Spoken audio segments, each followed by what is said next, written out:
If you want miracle, just skip this video. If you want a moral story, just watch this video and share it. Hi friends, today we are going to talk about a very significant event from the Bible, the story of Jesus feeding 5,000 people with just 5 loaves of bread. Usually when we hear this, we all assume there is a specific verse in the Bible that explicitly states Jesus fed 5,000 people using only 5 loaves. However, the reality of this subject is quite different.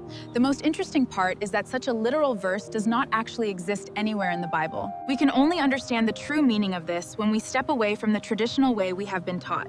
Let us look at how the Bible actually records this event. The Gospels tell us that Jesus took the 5 loaves and 2 fish and set a powerful example before his disciples. If we look at where that food came from, we see that the disciple Andrew was the one who found it from a young boy in the crowd. In the Gospel of John, chapter 6, verse 9, there is a clear mention of this boy. He had 5 small barley loaves and 2 small fish. When the food held by that little boy reached the hands of Jesus, it became the starting point for a massive sign. Jesus took the bread and fish and gave thanks. But what we must notice here is that the Bible does not present this merely as a miracle.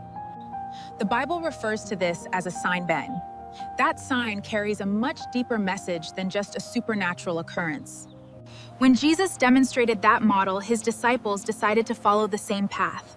They began distributing what they had to the people. Seeing this great example of sharing shown by Jesus, the crowd of over 5,000 men must have felt deeply inspired. When each person in that crowd became willing to share the food they had brought with those who had none, a massive transformation occurred. As the inspired multitude began sharing what they possessed with one another, and there was suddenly enough food for everyone present.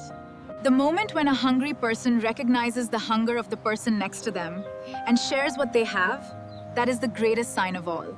The Bible says that not only did everyone eat and were satisfied, but they also gathered 12 baskets full of leftover pieces. These 12 baskets are not just a number. They represent the truth that when we share, no one lacks. In fact, there is always an abundance. The model of sharing shown by Jesus Christ is what helped satisfy the hunger of those 5,000 people. It is a profound life lesson. We can take a great lesson from this history. If we are willing to share what we have, the needs of anyone in this world can be met. May this example inspire us to reach out to others with love and care. I will see you again with a new thought. Thank you.